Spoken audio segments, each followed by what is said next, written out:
All of a sudden, you took over, and you edged God out. E-G-O. You edged God out. And you took on an ego, didn't you? And what is an ego? It's just an idea about who you are.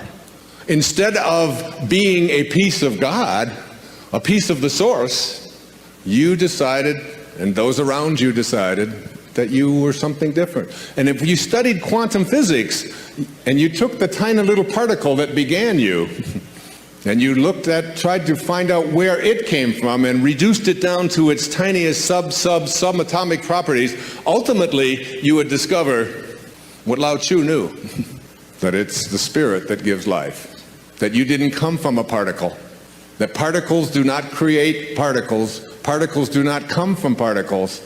Originally, all particles come from an energy. A field of energy that has no beginnings and no ends and no boundaries. And that's who you are. And returning back to that and letting go of the idea that who you are is what you have and who you are is who you control.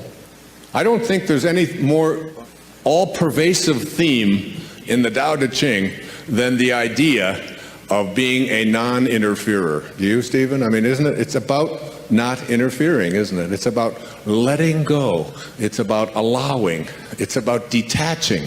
It's about disconnecting yourself from this belief that you are in charge of other people. I'm the father of 8 children and the father of motivation. That's what they tell me, so I've got...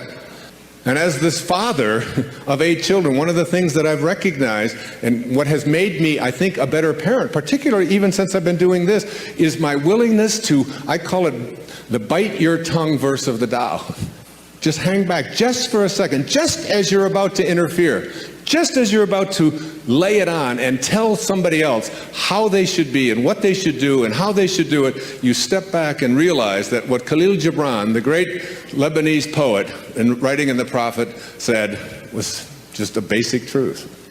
Your children are not your children. They are the products of life's longing for itself. They come through you, but not for you. And you step back, and I can't even begin to tell you how freeing it is to realize that you don't have anything to do. You don't have anyone to control. You can be at peace. And I watch, and I've become much more of an observer, even on airplanes. I was in London 5 days ago. And I don't know if you've flown in and out of Heathrow lately, but things have really changed. You know, we couldn't take anything on the plane. The terrorists, whoever they are selling fear, and we respond with more fear. Every time you use force, you create a counterforce, and then another counterforce, and before you know, and the Tao teaches us all. I mean, one of the great lessons in the Tao is that any country that has its primary resources and its energy placed on building weapons is not of the Tao.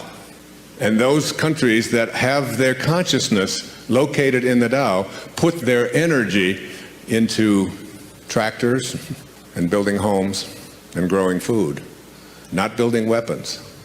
One of those alarming things about how much energy we are in the world creating, energy to destroy ourselves, that we have literally created from our consciousness enough weaponry on this planet to eliminate all life within just a few moments. It's all there. It's all there for us. We've allowed ourselves to move so far away from the great teachings of the great spiritual masters.